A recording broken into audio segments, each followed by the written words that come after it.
religious really here. And I think that these kinds of principles, having something fundamental in your DNA, I think that applies to the Muslim faith as well. In the United States, in fact, our Muslim communities are an integral part of our greater American society, and our Muslim citizens are helping Americans learn more about the faith, the beliefs, and the practices of Islam. And one of the things that most intrigues me, and one of the practices I think that we have in common, is that we all can celebrate special occasions, special times with family and with food. These are things that we enjoy and we have in common, very much so.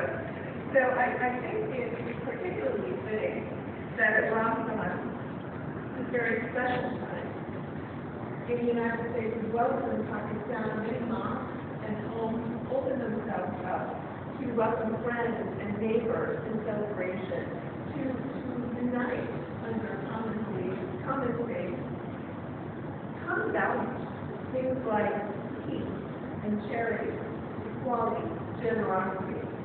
These are values that my understanding exist that Islam embraces, and I think that these are values that the world demands from everyone, regardless of their faith, of their belief, put into practice, because these are parts of our common humanity.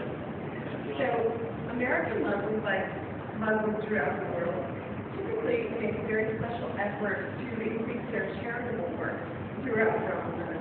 And whether they're raising funds to provide food and medicine for refugees, or they volunteer in soup kitchens, or they visit suffering people in hospitals, they look for ways to help people who need that support.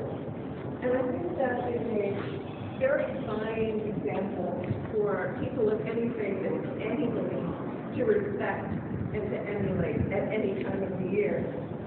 So in the U.S., I think that we are particularly enriched as a nation because some of the most diverse populations in the world call it home.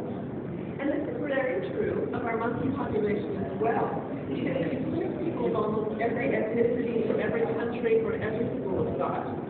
And here's something you may not know. I was very interested to find this out myself. Although Muslims are widely viewed as being very recent immigrants in the United States, demographics are a little bit different than that, right? About a third of our Muslim community in the U.S. is African American, and about a third is of South Asian descent, and about a quarter is of Arab descent, and the rest are from all over the world. In fact, there is a growing population of Latino American Muslims. So while it's difficult to know what the exact numbers are, we think they're somewhere between about 3 and 6 million Muslims in the U.S., and about half of that population was born in the United States. And so because some of these young Muslims are starting to have families of their own, that's a part of our population that is growing and will continue to enrich American culture in the time to come. So in the U.S., American Muslims participate in a full range of activities. We've got folks who are doctors and taxi drivers and entrepreneurs and newspaper vendors and entrepreneurs, homemakers. We've got accountants and academics and media personnel.